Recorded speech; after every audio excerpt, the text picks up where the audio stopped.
sais, tout le monde parle, Titanic, c'est le film où ce que les filles ont pleuré, là. Infinity War, c'est le film où ce que les hommes matures ont pleuré, là. C'est clair, là.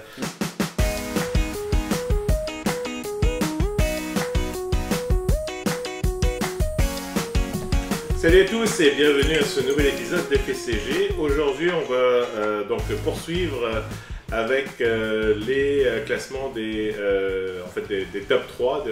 Cette fois-ci, on va s'intéresser aux 3 meilleurs films de l'univers de MCU, évidemment, pour souligner la sortie imminente de Infinity Wars. Alors, Best of the best. Les best of the best, exactement. Ouais. J'ai demandé donc à ces messieurs de me soumettre leur classement personnel, donc sans que les autres le sachent, et j'ai compilé les scores de chaque film. Et donc, on va vous parler un petit peu de ce que le groupe a décidé ensemble au niveau des meilleurs films, en fait, qui sont parmi l'univers du MCU. Et ça commence bien, messieurs, parce que ça prouve que on a eu peut-être un peu de mal à se départager au niveau des meilleurs films, parce que la 3e position est tenue par 3 films. Wow. Alors, c'est-à-dire qu'en compilant en fait tous les scores de chacun de ces 3 films-là, on est arrivé au même score de 68 en fait. Alors, commençons par le premier, sans encore une fois ordre particulier. Hein, les 3 sont ex aequo. Fait que c'est 3 médailles de bronze. C'est 3 médailles de bronze. Il n'y a pas beaucoup de place sur le podium malheureusement, mais le premier Iron Man 1. Donc, sorti en 2008, comme quoi le premier film, donc la base vraiment du MCU. Alors, je sais pas, pour toi, Luc, honnêtement, Iron Man 1, pourquoi est-ce que... Iron Man 1, c'est un film qui est indémodable. Autant au niveau esthétique, visuel, effets spéciaux... histoire, c'est un film qui se tient. C'est un film qui est standalone. Tu pourrais regarder juste Iron Man, c'est une bonne histoire. C'est un origin story qui est super intéressant parce que Iron Man à l'époque c'était pas un personnage qui était très connu ou très populaire, surtout au cinéma. Puis le charisme de Robert Downey Jr. Tu sais, autant que Patrick Stewart, Hugh Jackman, c'est un acteur qui était fait pour jouer ce rôle-là. Iron Man n'était pas connu, puis RDJ était comme au bas. C'était l'outcast de Hollywood, ex-drogué. Je me souviens même, quand j'avais vu la nouvelle de RDJ, c'était Iron Man, je me suis dit, c'est quoi ça? Pourquoi est-ce qu'ils ont fumé? Puis le supporting cast, en général, était très bon. Là. Jeff Bridges, excellent. Gwyneth Paltrow, je l'aime beaucoup.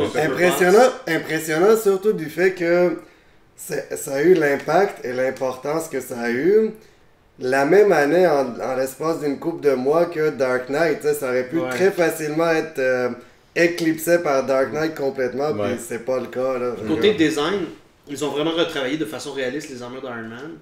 Puis c'est les designs qui sont utilisés même encore aujourd'hui, autant dans les bandes dessinées que dans les films. Et le choix de musique aussi, super. Mais honnêtement, l'équipe de design des armures, wow. Autant le Mark 1, le Mark 2... C'était vraiment génial. Un bel hommage du Mark 1 au comic original avec un saut plus bulk, plus moins... Mais en même temps, avec vraiment unique. Puis, au lieu d'être... Ça paraît qu'il est fait avec l'équipement qu'il y avait sur place, ses missiles, puis tout ça. Fait que c'est vraiment des morceaux de missiles, des affaires comme ça, des flamethrowers. Honnêtement, j'ai revu cette scène-là, puis un film assez dark. Assez violent. Ouais, ça tue. Hein. Honnêtement, je pensais le montrer à mon garçon, puis j'étais comme... Non, je vais attendre encore un peu. Les thèmes sont sérieux. C'est pré-Disney aussi, hein. Fait que... Oui, c'est vrai que c'était avant Disney aussi. Est-ce que c'est pré-Disney? Oui. Vous êtes sûr? J'étais pas sûr, on l'a pas dit encore. Ouais, c'est ça. Puis, oui, il y a un tie-in avec le MCU, mais encore là... Mais ça a été fait à la dernière seconde, si je me souviens bien. Le tie-in pour... Oh non, downplay pas le tie-in avec le MCU, parce que... Dude, souviens-toi, la première fois qu'on a vu ce Stinger-là, puis Nick Fury, puis qui dit Avengers Initiative, on était comme... Surtout que c'était Samuel Jackson. Mais à l'époque, ils ne savaient pas qu'ils allaient faire un autre film de Marvel dans un multi-chose universe. Mais Hulk était déjà en... en production, mais c'était pas comme... Je pense que même à ce point-là, ils avaient pas encore envisagé inclure Hulk dans cet univers-là aussi. C'est sûr qu'on pouvait vraiment pas deviner le succès d'Iron Man. C'est le succès d'Iron Man qui a vraiment tout parti. Puis... Tu sais, les scènes de montage où il peaufine son armure, puis il vole, puis il se pratique. Ça, c'est drôle. Vraiment drôle. C'est un très bon training montage à la Oui. Rocky. Oui. Vraiment. Un ou deux points sur un classique du cinéma moderne. Je parle pas de cinéma genre... le cinéma d'auteur, quoi que ce soit, mais un classique du cinéma... Des films blockbuster moderne. Des films d'été, gros budget. Ouais. Comme lui qui dit, indémodable, va rester un classique. Jeff Bridges était vraiment bon aussi. Excellent. Un excellent acteur. Très convaincant. Ouais. Des effets visuels quand même super beaux. Mais je me souviens par contre, la première bande-annonce qu'on avait vue, les effets étaient vraiment pas au point. Puis je pense on s'est tous dit, ça va pas. Ben, je me souviens qu'on quelques-uns de nous autres avaient dit. Tout ce que je me souviens de la bande-annonce, j'avais vraiment aimé ça parce qu'ils avaient utilisé le Black sur le tank. Là. Donc, et puis t'as le dong, donc quand il frappait la porte, ça je trouve ça vraiment très très cool. Steph ou Rez, en fait, ce que j'ai trouvé particulier, bon, tout ce que tout le monde a dit, mais avant ça, j'ai pas trop lu Iron Man, mais de ce que je savais, Iron Man c'était pas le personnage drôle, nanana, dans les comics. Alors quand j'ai vu les annonces pour la première fois, puis Robert Downey Jr., ah oui, bizarre comme choix, puis le ton avait l'air bizarre, il me semble que c'est pas comme les comics du tout, là, mais bon, le jeu de Robert Downey Jr. combiné au fait que le monde connaissait pas trop le personnage, a fait que ça a complètement réinventé Iron Man et Tony Stark, pour qu'après les comics ont suivi. Ce que depuis quelque temps Marvel fait beaucoup, c'est ils agencent leurs comics avec les films qui sortent. C'est agaçant un peu, là, mais bon. Mais dans le cas d'Iron Man, je trouve que c'était une belle réinvention. Parce que, tu sais, c'est un playboy. Puis, tu sais, c'est... C'est même la chanson du vieux cartoon, version française, c'est l'homme d'affaires qui ne sourit pas, nanana, tu sais, fait que... Ah ouais? Mais la tune qu'ils ont utilisé, la tune dans le film, c'était bien. Ouais. Mais même, ils ont même poussé la ressemblance avec Robert Downey Jr. avec Avengers Assemble, le dessin animé. Ils ont trouvé quelqu'un qui lui ressemble au niveau de la voix. La voix, oui. C'est Earth Mightiest Heroes. Ça a été le début. C'est lui maintenant. Ça a été le début que le fait que le MCU soit là. Vraiment, je dirais la bande passante, mais vraiment. Le pilier de mainstream. Le roadmap des comics de Marvel. Puis le pilier mainstream de Marvel. Rapidement, Steph, pour toi.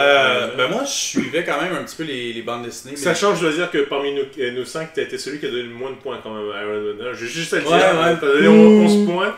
Mais mais si vous savez c'est quoi j'ai mis en haut, vous savez comme moi que je peux comprendre. Mais non, moi je suivais pas particulièrement Iron Man, mais je suivais les gros arcs qu'il y avait à chaque été dans les bandes dessinées. Puis quand ils ont casté Robert Downey Jr., je savais son passé, ses antécédents, mais j'avais fait comme ok, il fit. Alcoolisme, check. Ouais, c'est ça. Justement, ouais. C'est ça, exactement. J'ai fait alcoolisme, check. Il a le même look. Puis il était quand même assez cruiser là, dans ce que moi j'avais lu. Ce que je connaissais moi de Robert Downey Jr., c'était juste qu'il a fait un très bon Chaplin. Il a fait ce film-là, mais à part ça, je ne connaissais pas bien d'autres. Mais non, il était un petit peu cocky dans les bandes dessinées que moi j'avais lues. Fait que, tu sais, c'était pas comme maintenant où, exactement, les bandes dessinées sont modelées par rapport à ce qu'on voit au film, mais c'était le contraire, c'était les films qui étaient modelés à partir des bandes dessinées. Puis je trouvais vraiment que, tu sais, toi tu dis qu'il était pas comme ça dans le temps, mais il commençait à l'être. Là. Il mettait vraiment l'accent sur, ok, Tony Stark c'est le Hugh Hefner du MCU. Fait que je trouve que c'est un très bon. Moi je voyais ce genre de trucs-là, mais plus dans Ultimate, dans l'univers Ultimate. Là-dedans, c'est vrai qu'il était comme ça, mais là, c'est parce qu'ils en mettent, là, je veux dire. Tu sais, je veux dire, il a couché avec toutes les filles du Marvel Universe, ou presque, là, de n'importe quelle race, que ce soit des Kree, des Skrulls, des... Incluant She-Hulk, on en parlait tantôt de She-Hulk, c'est ça. Mais non, je trouvais que c'était un très bon choix. Soundtrack écœurant. Ouais. Le Stinger à la Jarvis fin. aussi était super Ouais. cool. Qui, en passant, je l'ai appris en fait tout récemment. Jarvis était un vrai majordome avant. C'est une vraie personne, apparemment. Oui, c'est le butler. C'est le butler vraiment, de son père. Oui, apparemment, il se battait aussi des fois. Ouais, parce que dans le jeu Marvel Ultimate Alliance, à un moment donné, tu te promènes, puis tu vois un butler, puis c'est Jarvis. En fait, dans le comic, Jarvis, c'est le butler de Avenger Mansion. Ouais. Ah ouais? Mais il vit pas, c'est un vieux monsieur. Ah, ok. C'est le Alfred de... C'est l'Alfred des Avengers. Ok, bah, je pense que même en le revoyant, même 10 ans plus tard, comme tu dis, Luc, les effets spéciaux se tiennent très très bien. Bon, l'armure, des fois, on peut voir un peu, ok, c'est du vieux CG entre guillemets, mais ça va vraiment très très bien. C'est l'attention aux détails, même si les CG sont plus vieux, tous les moving parts. Mais le bruitage, tu sais, de l'armure, tu sens que c'est très mécanique, très, j'allais dire très charnel, c'est un peu poussé, mais tu comprends, c'est, tu sais, à un moment donné, quand ils visent, il y a les terroristes là, qui prennent les habitants, là, ils commencent à viser, après il vient, puis là, il retire sa main, puis là, j'entends les tic-tic-tic-tic, et puis là, c'est vraiment très très bien fait. Tu sais, on compare ça, le premier film du MCU, avec un suit vraiment incroyable, puis on compare ça au suit de Black Panther dans son film, où c'est c'est un casque magique qui se met tout seul. Un collier, non? Ouais. C'est paresseux. Mais c'est le fun aussi. C'est le fun aussi de voir que c'était le premier. Le Marvel Studios, ça venait d'être créé. C'est leur premier film. Fait que ils sont tous mis dedans. C'était comme make or break. Le budget était assez. Et ce que j'aime bien aussi, c'est là malheureusement, puis là encore plus dans Infinity War, après ce qu'on a vu que apparemment spoilers, mais il semblerait peut-être qu'il va avoir une armure nanotechnologique, un truc comme ça, un peu à la Black Panther qui s'appelle voilà. Là, c'était vraiment, il fallait vraiment qu'ils retirent les parties de l'armure, c'était mécanique. L'avantage un point par exemple, c'est que ça, il l'a eu dans le comic. Fait. C'est quoi, le nano, le nano-suit? Ouais, mais bon, éventuellement. Ok, bon, c'est bon. Deuxième film, ex-aequo, donc troisième place, avec encore une fois 68 points. Les Avengers, donc le premier des Avengers est absolument sorti en 2012. Au niveau des scores fait intéressant, on a eu deux. En fait, je suis celui qui a donné le plus de points. Ça a été pour moi en fait le meilleur film des MCU. J'ai donné 18 points. Ensuite vient Luc et Reza avec 16 points, donc ce qui est quand même assez haut. En troisième, après ça j'ai Hugo avec 10 points et Steph 8 points pour les Avengers. Pour moi, si je peux peut-être commencer, pour moi c'était vraiment pas l'apothéose, mais quand les Avengers étaient arrivés, je ne m'attendais pas à ce qu'on ait encore, c'était quoi, on avait 4 ans, encore 6 ans encore de MCU. Donc pour moi, les Avengers, c'était vraiment quelque chose qui était, voilà, c'est... Un aboutissement. C'est un aboutissement, ça s'était jamais fait auparavant. Oui, il y avait eu les trilogies à la Star Wars, des choses comme ça, mais là, vraiment, différents héros, tous ensemble, qui se rejoignent, qui vraiment combattent un... Qui font des trucs à la Marvel Alliance. Ça aurait pu facilement être le dernier film de ils auraient pu partir comme ça et vraiment ça aurait été, même encore aujourd'hui, je suis sûr. Le monde serait content. Je suis sûr encore, et honnêtement, je l'ai vu tout récemment et j'ai vraiment passé 2 heures et quelques, j'ai pas vu le temps passer encore une fois. Le build-up est bon, la logique de Loki, elle est là, tu vois, je trouve que le film est quand même très très bien. On a donné assez de temps à chaque personnage. Ouais, contrairement même Hawkeye, je veux dire, Hawkeye, tu sais, c'était vraiment là. Bon, il était là quelques semaines avec Thor, quelques scènes avec Thor, mais là, il était un peu méchant au début. Après... C'est parce que tu vois à quel point il peut être dangereux en tant que méchant. Ouais. Puis ensuite, à la fin, en tant que gentil aussi. Oui, exactement. Et encore une fois, je reviens toujours au fait que Black Widow et lui, c'est les deux seuls humains de la bande. Ils ont des compétences athlétiques supérieures à la moyenne, mais oui, ils ont quelques gadgets, mais c'est vraiment, ils ont du talent, bref, etc. Donc pour moi, c'est ça, c'est vraiment un peu ce qu'on va vivre d'une autre façon, un côté un peu plus dark. On sait qu'il y a des gens qui vont peut-être mourir dans Infinity War. Là, c'est vraiment, pour moi, Avengers, c'est vraiment le début d'une grande aventure et vraiment du début à la fin, j'ai trouvé que c'était vraiment c'était passé du bon temps, la musique, le thème des Avengers que j'aime beaucoup, on parlait des différents thèmes, des musiques, vraiment quand il arrive, là, c'est presque les frissons qui sortent, donc pour moi j'avais bien aimé ça. Mais maintenant le Marvel Cinematic Universe l'a adopté en tant que son thème principal, si je me trompe pas. Je pense qu'il joue juste dans les Avengers. C'est le thème des Avengers, je pense. Ouais. Il y a vraiment une chanson pour juste les Avengers. Quel thème il joue quand il y a le symbole de Marvel? C'est une autre musique. C'est une autre musique. Je pensais que c'était le... Quand c'est Spider-Man, c'était la vieille tune de Spider-Man, mais remixée un peu. Mais il y a une tune qui joue devant pas mal le logo à Star. Ouais, ils vont peut-être faire le tan. Mais en tout cas, ça c'est Avengers. Ouais. Mais vous parlez du logo Marvel. La tune du logo Marvel, me semble. La tune, c'est assez random. Ouais, c'est ça. Non. Depuis qu'ils l'ont renommé Marvel, non. Depuis qu'ils l'ont changé à Marvel Studios, ils ont changé la chanson. Mais c'est un jingle spécifique. Je me trompe pas. Pour Avengers, moi je trouve que c'est un masterclass en team movie. Honnêtement, même aujourd'hui, je trouve que le pacing est écœurant. C'est sûr que le build-up des films précédents amène à ça. Mais ce qu'ils en font, c'est vraiment, autant... le temps alloué à chaque personnage. Le temps alloué à chaque personnage. Les interactions. Il y a les conflits entre eux. Il y a... L'investissement personnel est déjà là. Fait que c'est... Tu vois qu'il y a eu des choses qui se sont passées. On a passé à peu près quoi? C'est le 5e, 6e film, je pense. 5e film, je pense. Donc c'est déjà... Tu sais, les introductions de chaque personnage, quand ils introduisent Captain America, c'est tout de suite après son film où il est revenu dans le présent, puis il se bat dans le gym, puis t'as Nick Fury qui vient le voir.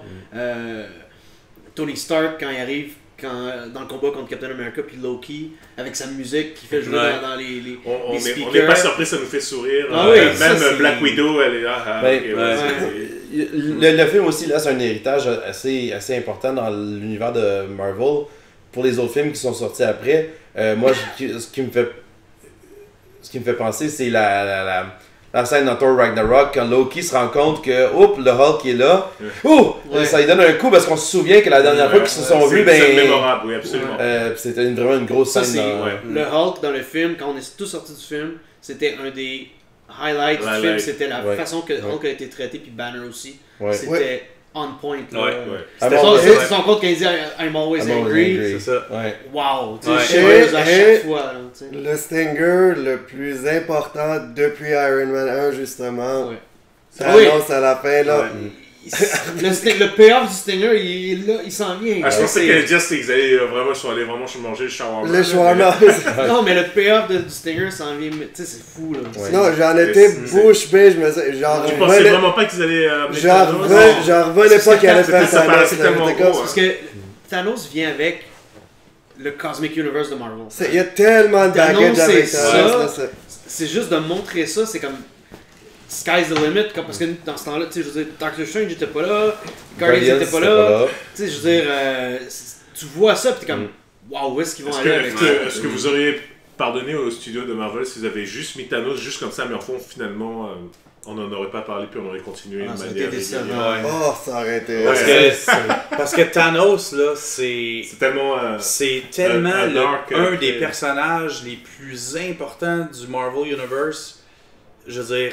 Quand tu dis Thanos, il n'y a rien de rose, là. Il n'y a rien de rose. Si Thanos est dans une salle avec des gens, people are gonna die. On s'en fout, c'est qui? Thanos, il amène la mort. Fait que ça peut pas être rien d'épique, là. Rien en bas d'épique. D'ailleurs, quand tu dis que c'est la mort, c'est drôle parce que, encore une fois, j'ai vu récemment, et le Stingers, le serviteur, là, le gars qui est masqué, il disait justement un truc du genre, court death, it's time to court death, justement, puis là, il se retourne, puis il sourit, effectivement. Donc, mais non, c'est ça, c'est... le film est sorti en 2012, c'est vraiment difficile de voir à quel point, juste pour faire une petite... Je peux pas m'empêcher de faire le parallèle, mais que Justice League est vraiment raté à ce point-là, leur entrée. Mais c'est parce que le DC Universe, ils ont juste voulu rattraper le temps perdu, puis se mettre au même niveau qu'avant. Mais tu sais que, en fait, techniquement, même en comptant le nombre de films qui sont sortis, Justice League est pas si loin du compte de Avengers. Ils ont peut-être même un film de moins, à la rigueur.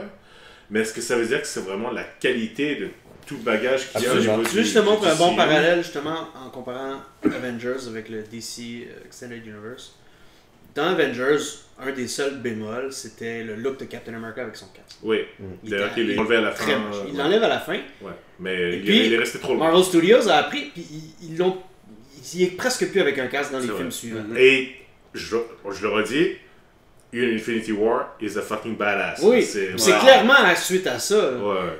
DC, eux, ce qu'ils font, ils ont enlevé la moustache en CG de Superman. L'analogie est là. Marvel apprend de ses erreurs. C'est combien 300 millions, Hugo, que ça a coûté 300 millions Bah là, pas 300 millions. Un poil le million, hein. Mais. Puis il y a un gars qui a réussi à enlever sa moustache. Oui. Avec 500 $. Avec un app. Avec un app que tu peux trouver sur le téléphone maintenant qui fait du learning, je sais pas trop quoi là. Donc deux films stepping stone, on va dire, dans le top très 3. Important. Iron Man, vraiment des piliers vraiment de l'univers. Honnêtement, ça pourrait être un top 2 puis je serais pas mécontent. Oui, tout à fait. Puis ça prouve à quel point quoique oui, non, vous allez voir les top 1 et 2 ont nettement beaucoup plus de points que 68. Et le troisième film, donc ex aequo, c'est donc Winter Soldier. Winter Soldier qui pour la plupart d'entre nous en fait a été très très bien coté. Luc a donné 17, Reza a donné 17. Hugo et Steph ont donné 13 et moi j'ai donné 8, mais ça c'est parce que j'aime pas trop Captain America, mais ça c'est pas grave. Mais un film quand même assez important. Pour moi c'est, surtout au niveau de S.H.I.E.L.D., c'est un peu avec tout ce qui est Hydra et tout ça. La relation évidemment avec Bucky / Winter Soldier, ça prépare bien justement Civil War, effectivement par la suite. En plus un film très sérieux. Oui, un peu à la presque Jack Ryan, un peu, tu sais, les thriller politique un peu. Thriller politique, terroriste un petit peu aussi. C'était rafraîchissant aussi parce que ça montrait que Marvel était capable de faire des films différents. Puis d'aller vraiment dans le côté plus... Mais de rester dans le fantastique avec les gros vaisseaux à la fin, rester grandiose même en restant ancré sur Terre, avec un drame qui est quand même assez bien scénarisé. Psychologique aussi parce que tu le regardes puis tu sais, il y a personne qui est super powered. Tu sais, je veux dire, Captain America c'est... Ouais, mais enfin, il a quand même réussi à retenir un hélicoptère à main. Mais ils utilisent... Honnêtement, Captain America fait des choses super cool dans ce film-là. Ouais, la scène dans l'ascenseur, là, cette scène de combat-là est vraiment honnêtement, ce film-là a... quand vous avez 60 secondes pour sortir... Je pense le meilleur opening des films du MCU, avec le bateau. La scène du bateau avec Captain America. Non, mais juste la manière que Cap torche le monde avec son shield. Avec son shield, les Russos se sont établis là pour les scènes de fight. Il y a celle-là, l'ascenseur, la scène du char avec Nick Fury. Nick Fury, ça c'était cool. Vraiment. Puis la scène de combat entre le Winter Soldier puis Captain America. C'est nice. Man, les jeux là, de quand il lance son shield puis le Winter Soldier le pogne. T'en as des frissons là. C'est comme holy shit. Puis aussi, ils établissent le mental fortitude ou le compas de Captain America, compas moral de Captain America.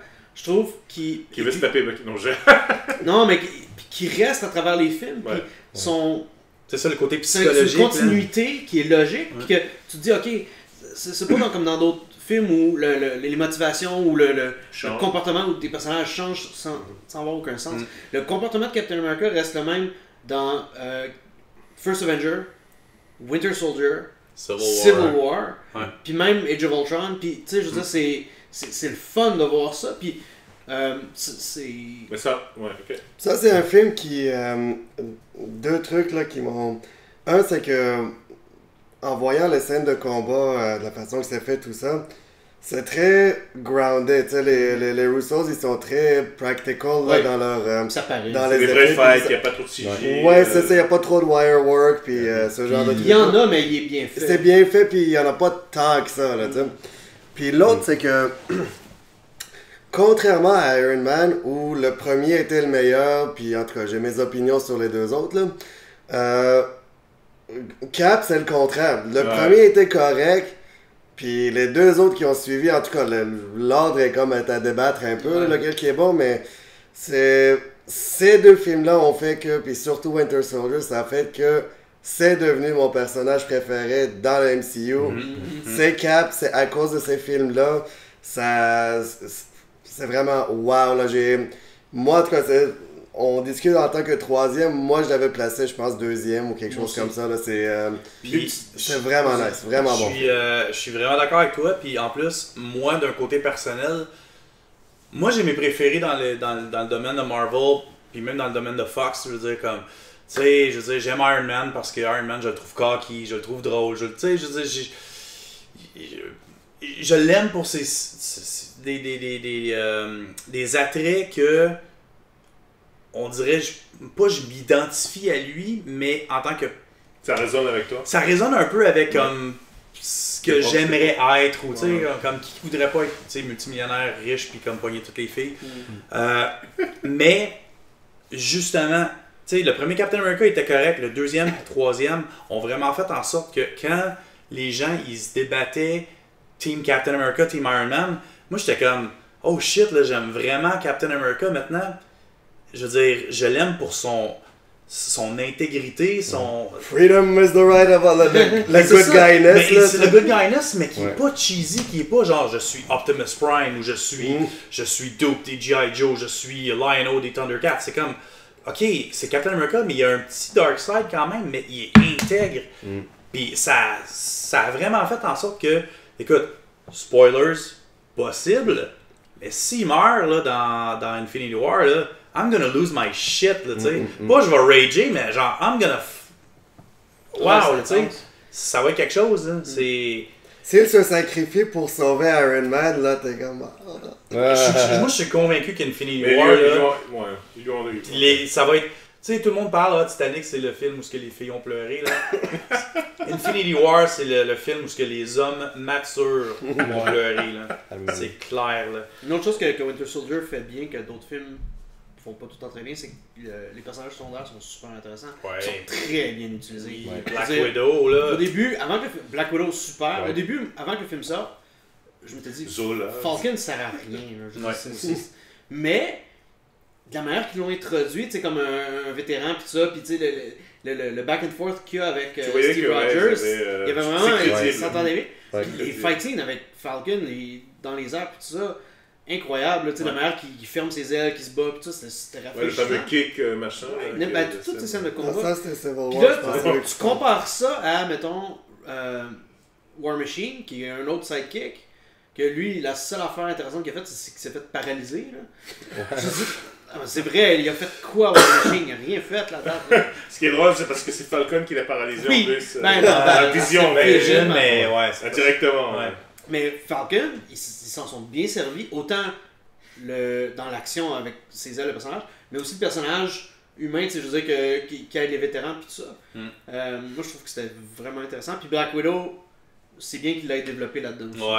J'ai une question à vous poser. Son amitié avec Winter Soldier justifie jusqu'à quel point Captain America peut aller. Non, mais je vous pose la question.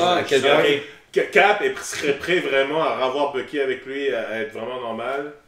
Honnêtement, jusqu'à quel point cette fin-là peut justifier les moyens, parce qu'il a clairement choisi son camp dans Civil War, par exemple. C'est c'est parce que it's a man out of his time aussi. C'est le seul lien qu'il y a d'une époque. Son passé. C'était son meilleur ami.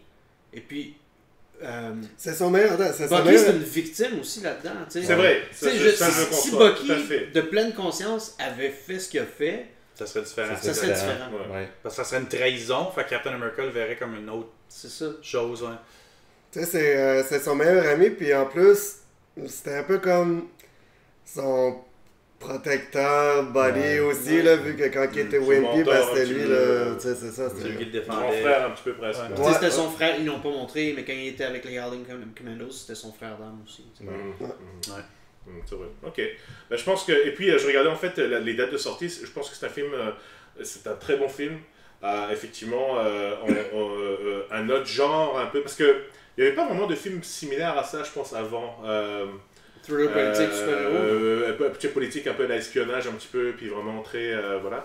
Mais avant ça, on avait eu, par exemple, Iron Man 3 et Thor 2 qui étaient sortis. Donc, c'était vraiment c'était rafraîchissant, je pense, de voir ce genre de film-là. Et puis, vraiment de voir que Cap pouvait être aussi un personnage assez. Complexe, on peut dire ça comme ça. Ouais. Donc voilà, ça c'était les 3 ex-aequo, vous voyez déjà, mais là je vous promets, après ça, c'était pas les 3 meilleurs. C'est la médaille de bronze. Exactement. Là, c'est la médaille d'argent. Alors, qu'est-ce qui peut être meilleur que ça? C'est ça, qu'est-ce qui peut être meilleur? Alors, je sais déjà, là, mais... voilà. En deuxième place, avec quand même 77 points cumulés, alors il y a quand même un grand écart entre 68 pour les 3 autres et 77. On a donc Thor Ragnarok. Oh, bon, et Thor, une très très bonne moyenne quand même. Luc et Reza ont donné 14 points, Hugo 15 points, j'ai donné 16 et Stéphane a donné 18 points. Oh. Donc clairement c'est un film que je pense le groupe en général a vraiment très très bien aimé. Je l'ai revu récemment aussi et franchement c'est... on se marre beaucoup, faut pas se le cacher, c'est un film qui est drôle, mais d'un autre côté qui est également très ingénieux. Voilà, c'est le côté hommage, on va pas refaire la review de Thor, mais je sais pas pour toi Steph, étant donné que tu as vraiment donné ton film numéro 1 pour toi, rapidement. Encore là, c'était vraiment, on a fait cette liste-là par rapport avec les films, pas nécessairement qui sont les meilleurs, mais les films que nous, on préfère. Ouais. Puis Thor, ok, il est en surshape. Fait que tu sais, le côté genre entraînement, le côté douchebag, je veux dire, je trouvais qu'il l'apportait super bien. Fait que il joue bien le rôle. Il joue très bien le rôle d'un douchebag. Je pense qu'il a vraiment imprégné le Thor et puis hop. Comme Chris Evans a imprégné Captain America, Chris Hemsworth, il a très bien imprégné Thor. Je pense vraiment que les scènes, là, les Team Daryl qu'il y avait, là, je pense que ça a vraiment... Ça l'a aidé à ça. Ça l'a vraiment aidé à ça. Le film est super bien structuré, les jokes sont placés au bon moment, puis il y a plusieurs choses des fois que tu regardes un film, puis tu te demandes qu'est-ce qui arriverait si telle situation ferait en sorte que telle situation comme... Puis ils ont vraiment pris toutes ces scènes-là, puis ils l'ont fait. Exemple, quand ils droppent le marteau dans la gueule du dragon, puis le dragon bouge pas, tu sais, c'est le genre d'affaire que tu te dis, genre, hey, tu sais, si je ferais ça dans une... Puis ils l'ont fait. C'est d'y avoir pensé. C'est d'y avoir pensé. Ou quand, justement, encore avec le dragon, quand il se fait téléporter, tu te dis, ouais, mais si je me fais téléporter puis j'ai le bras à l'extérieur, est-ce que moi je me fais téléporter puis le bras reste? Ben, ils ont fait la même affaire que le dragon. La tête du dragon slide. Ils n'ont pas encore fait le truc avec l'ascenseur, par contre. Non, mais ils l'ont dit, par exemple, dans Age of Ultron, ils font cette joke-là, tu sais. Fait que, ouais, moi, ce film-là, c'est... Chaque fois l'ascenseur qui revient. Je veux dire, c'est super drôle de A à Z. J'ai eu aussi du feedback de personnes qui sont pas nécessairement des fans de Marvel, puis qui ont vu juste certains films, puis ont vraiment fait comme ce film-là, c'est débile mental. Une de mes amies de filles, elle avait vu le premier Thor, puis elle avait fait, ok, c'est quoi ce film-là? C'est tellement un chick flick. J'ai dit, ok, viens, on va aller voir Ragnarok. Puis quand on est allé voir Ragnarok, ça m'a surpris. Moi, c'était je pense ma deuxième ou ma troisième fois que j'allais le voir avec. Que j'allais le voir tout seul, mais que j'allais le voir. Puis là, cette chatte-là, j'y allais avec elle. Puis ce qui me faisait capoter le plus, c'était de voir sa réaction par rapport au joke. Tu sais, comme. Au début, genre, tu sais, t'entends toujours le premier Thor. Ah, Thor, son of Odin, Thor, son of Odin, son of Odin, Odin's son. Puis là, Thor, son of Odin. Puis là, Thor qui dit, Surtur, son of a bitch. Tu sais, c'est comme. C'était toutes ces petites jokes-là qui faisaient en sorte que. Wow. Mélange Hulk là-dedans. Bah, c'est ça. Comme, on fera pas un autre review là, parce qu'on vient de le faire, là, mais wow, ce film-là, c'est. Moi, je l'ai mis numéro 1. C'était mon top 1. Ça. Ouais, Hugo, pour toi? Juste une excellente structure au film. De l'humour aux bonnes places, comme tu dis. J'ai surtout bien aimé les scènes avec Doctor Strange. On en a parlé dans le review qu'on a fait, mais la scène où il ouvre le portal. I was falling for 30 minutes. Des bonnes jokes au bon moment, une très bonne utilisation de Doctor Strange dans le scénario. La seule chose que j'aurais aimé, c'est que dans le marketing, qu'il ne mentionne pas la présence de Hulk pour que ça soit une surprise quand il fait face. Ouais. Ça, c'est la seule chose que j'aurais enlevé dans tous les trailers. On savait déjà un petit peu qu'il voulait faire. Ouais. Bon, comme un jour, je comprends ce que tu veux dire. C'est sûr qu'il y a quelqu'un qui suit le développement des films va savoir que... C'est dur à cacher. Ou qui prennent des photos sur le set. Mais ça aurait été encore plus cool, je trouve, de voir pour la première fois le reveal de Hulk dans l'arène et puis qu'on soit tous comme « Oh, shit! » Mais je pense qu'ils l'ont fait pour être sûr que les gens allent au cinéma le voir parce que... C'est un gros selling point. Hulk, oui. Parce que Thor tout seul avant, c'est vrai. Mais ça aurait été vraiment de best, comme tu dis. Aussi, surtout que dans les films précédents, Thor et Hulk, une bonne rivalité aussi. Mais c'est ça qui a fait que c'était un très bon film avec l'interaction entre les deux, puis aussi Hela, j'ai bien aimé Hela. Encore une fois, un des rares films de super-héros où le méchant a une bonne motivation, qui est intéressant. Jeff Goldblum était cœur.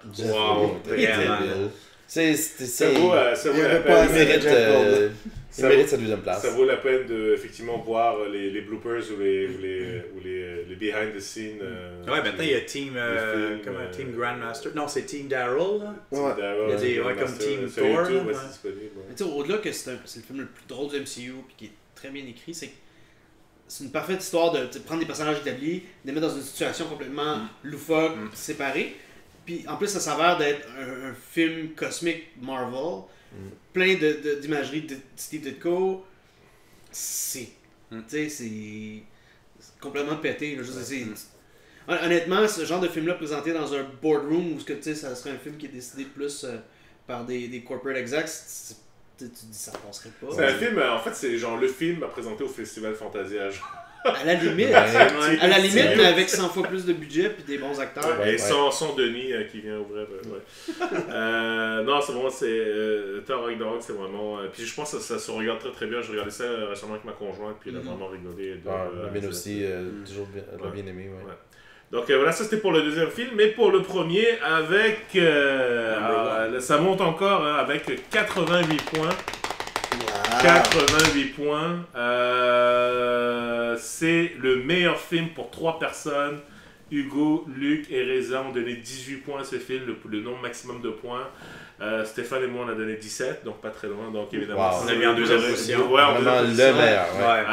On veut parler donc des Avengers 2.5, a.k.a. Civil War, a.k.a. Captain America 3. Bref, vraiment Civil War. Je pense qu'on est... C'est presque unanime, là. C'est vraiment unanime. Je veux dire, Civil War, pour moi, c'est vraiment c'est 20 minutes la bataille dans le parking, là, enfin, l'aéroport, bref. Même à la fin, pour moi, c'est vraiment à la fin. On a eu une certaine discussion à propos du combat Winter Soldier / Captain America contre Iron Man. Mais ce qui est génial avec ça, premièrement, le méchant gagne. C'est les Rousseau encore. Premièrement, oui, le méchant gagne. Ouais. À chaque fois que je le regarde... déjà Zola, mais... à chaque fois que je le regarde... Si ton prénom commence par un Z, tu commences mal dans la vie. Tu sais, à chaque fois que je le regarde, je suis comme soit Team Cap, soit Team Iron Man. C'est le genre de film où les motivations des deux personnages sont justifiées. Puis c'est... La balance, c'est straight line. Puis c'est un film qui pourrait... être all over the place avec la quantité de personnages qu'il y a. C'est l'introduction de Spider-Man, Black Panther, qui est meilleur que dans... oui, puis c'est la meilleure prestation de Black Panther. C'est vrai qu'on a introduit deux nouvelles franchises, en fait, on peut dire ça, parce que ils vont avoir leur film singulier par la suite. Donc, c'est vraiment un tour de force, ce film-là. Puis il y a une petite touche aussi, je trouvais qu'elle est subtile, mais... C'est ce genre de petite subtilité-là qui fait en sorte que, dans le fond, ça donne des frissons parce qu'ils ont vraiment tout pensé. Dans Age of Ultron, il dit à Scarlet Witch, il dit you're gonna destroy them from the inside. Puis c'est exactement ce qui se passe parce qu'au début du film, quand quand elle contrôle mal ses pouvoirs, puis elle fait sauter comme un étage, un édifice. C'est ça qui fait en sorte que justement, là, il y a le Sokovia Accord. Je vais dire le Patriot Act. C'est la goutte qui a fait déborder le vase par rapport au gouvernement. Fait elle est responsable en fait du début de Civil War. C'est comme ces petites nuances-là, des fois, tu les regardes, t'es comme, ok, ils ont mis une petite mine, puis ils ont rien fait. Ils ont entendu. On voit encore que Kevin Feige, puis l'équipe, toute l'équipe qui supervise l'histoire, ont vraiment un œil sur les détails et que depuis le début, ils vont mettre des petites pièces ici et là qui peuvent se servir plus tard. Il y a un truc de fou qui était que j'avais vu que, en fait, dans Iron Man 1, quand on présente Tony Stark qui vient recevoir son award quand il n'est pas là, il y a un article de journal qui passe. Et on met le visage de son père est mort d'un accident de voiture, etc. Et la date de son décès, en fait, c'est Zemo, il dit December 16, blablabla. Le journal, c'est December 17, donc c'est le lendemain. Et ça, c'est depuis Iron Man 1 MSG. Donc là, ils se sont dit, ok, est-ce qu'ils auraient très bien pu faire l'erreur? Ok, on prend le 17, on met le 17 aussi, mais ils se sont dit, c'est quoi? Là, il est mort, le temps qu'on aille, etc. Donc, ils font le... Dans Winter Soldier, quand ils vont dans le bunker, puis ils voient... l'article de journal qui était tué par... Comment il s'appelle? Arnim Zola. Arnim Zola. Puis Arnim Zola est en train de tout déblatérer son plan comme un méchant James Bond, là. Il montre des... Il fait mention de ça. Tu vois que... Il a été tué par... tu vois que Hydra aurait causé la mort du père de Tony Stark. Puis... Est-ce que c'est là que... C'est là que Cap America le réalise. C'est pour ça que dans Civil War, il dit oui, j'étais au courant. C'est ça. Tu sais, l'attention du détail. C'est des petites mines comme ça qui placent. Je pense que j'ai lu un article, puis il me semble que c'était Kevin Feige qui avait dit justement que ce genre de petites recettes-là, de mettre des mines ici et là, qu'ils en ont mis déjà plein d'autres dans tous les autres films de Marvel, puis que dans Infinity War, tout va c'est ça, exactement. Fait que, enfin, il a déjà entendu ça dans Lost, hein, donc il va faire attention. En tout cas, au-delà de tout ce qu'on a dit, l'accent est écœurant. Tout le monde a la chance de briller là-dedans. Tous les personnages. De façon spectaculaire, là, pas comme dans Black Panther où c'est fake. Là. Non, il y a beaucoup de persos, en plus d'avoir deux nouveaux personnages carrément dans le MCU.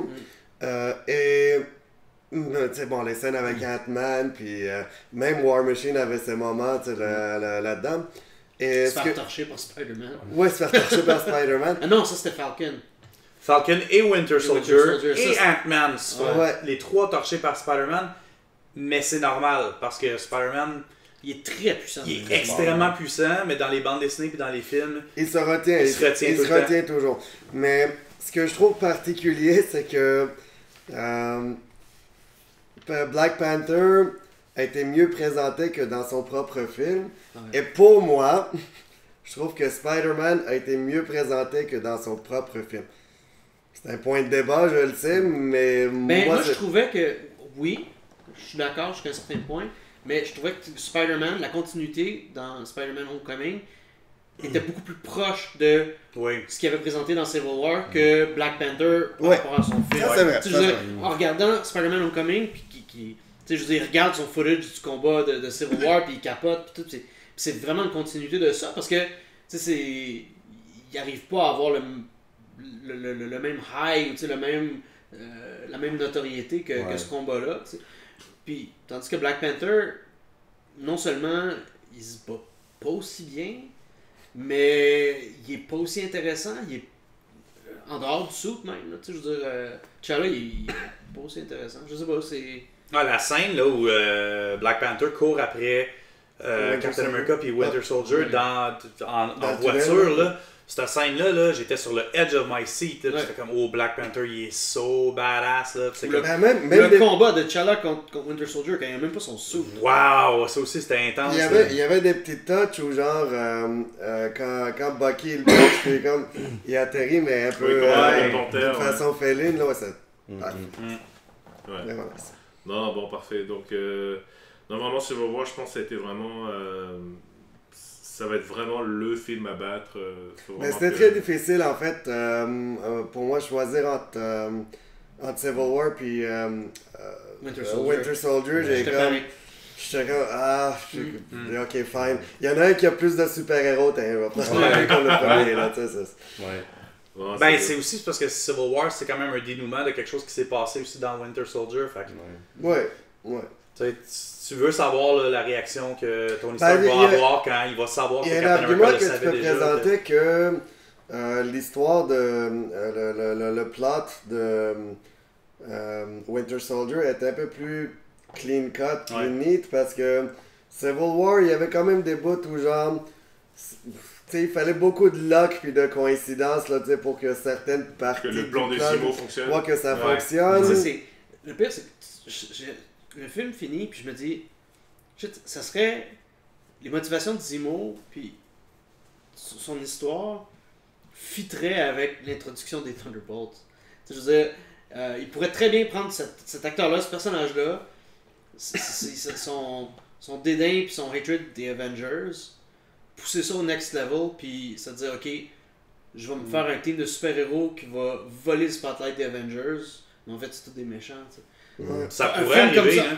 C'est ça qui est le fun, c'est que maintenant, là, avec Marvel, c'est the sky's the limit, là. C'est que ils vont réussir à faire l'impossible, quelque chose que j'avais jamais pensé qu'il était pour arriver dans ma vie, de voir un film comme Infinity War, une accumulation bien faite, avec assez de temps de personnages, de développement de personnages pour qu'il y ait un attachement, puis que tu saches les relations entre un et l'autre, que là tu le sais que, tu sais, écoute, après Infinity War, ça se peut que ça soit Secret War, ça se peut que ça soit justement les Dark Avengers, ça se peut que...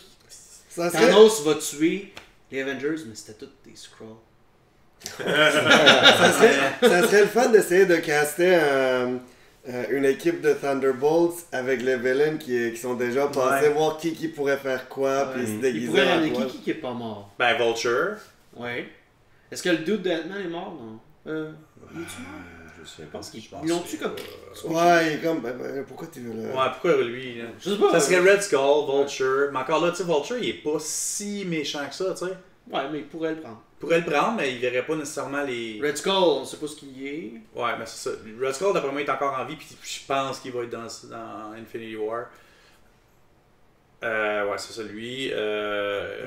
Wow, qui y a d'autre? Ben, Hela. Mais Hela, elle serait overpowered pour être... Non, ça prendrait plus du street level. Street level. Shocker, est-tu mort? Oui. Ouais. Ouais, il l'a comme tué. Sans faire exprès, là. Sans faire exprès, là, ouais, c'est ça. Il reste pas grand monde. C'est peut-être des nouveaux méchants, c'est pas grave. Ouais. C'est ça, ouais, nouveaux méchants. Alors là, j'espère que ça vous a plu pour voir le classement des...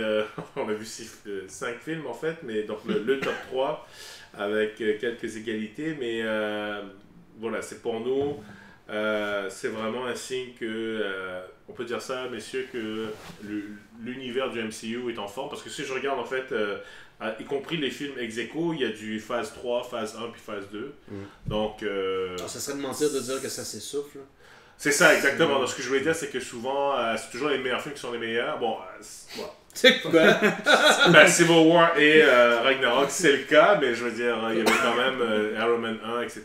Oui, c'est vrai. Il y avait les Avengers aussi. Alors, si vous me permettez, j'aimerais ça révéler à tout le monde donc, le classement final de tous les films. Donc, je commençais du plus haut vers le bas. Donc, on avait en première position donc, Civil War, on avait ensuite Thor Ragnarok, ensuite Iron Man, Avengers, Winter Soldiers, Guardian of the Galaxy, 67 points. Guardian of the Galaxy Volume 2, 59 points. Quand même un drop.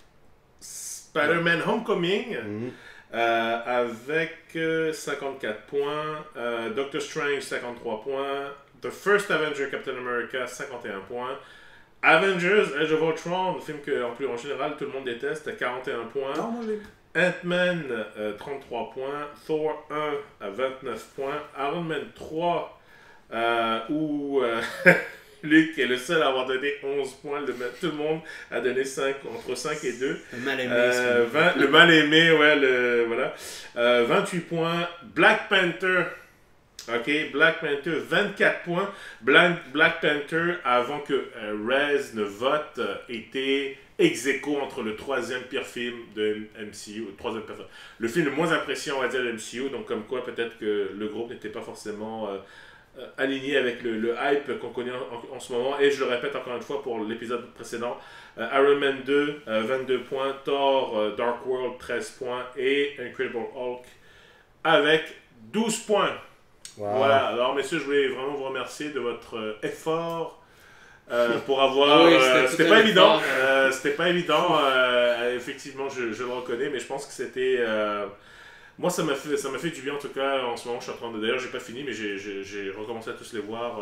J'avais une bonne idée de l'ordre des points que je voulais donner, mais je voulais quand même, pour vraiment, comme Stéphane dit, bien pleurer à la sortie de Infinity War, me retaper tous les films. Et puis, donc voilà, j'espère que ça vous a plu aussi. Je vous encourage aussi peut-être de faire l'exercice, si jamais vous aimeriez peut-être nous faire part de top 3, les pires ou les meilleurs. Ou même ça serait le fun de savoir c'est quoi vos top 3 des meilleurs films de Marvel, puis vos top 3 des moins bons films de Marvel. Sans forcément faire les 18 ordres, là, mais au moins... Puis vos explications pourquoi Iron Man 3, c'est un des meilleurs films. Ne l'écoutez pas. C'est ça. Alors, merci beaucoup. Encore une fois, comme d'habitude, un petit like, un petit partage, ça fera toujours du bien à la chaîne. Et puis sur ce, on vous dit à la prochaine. Bye. Ciao.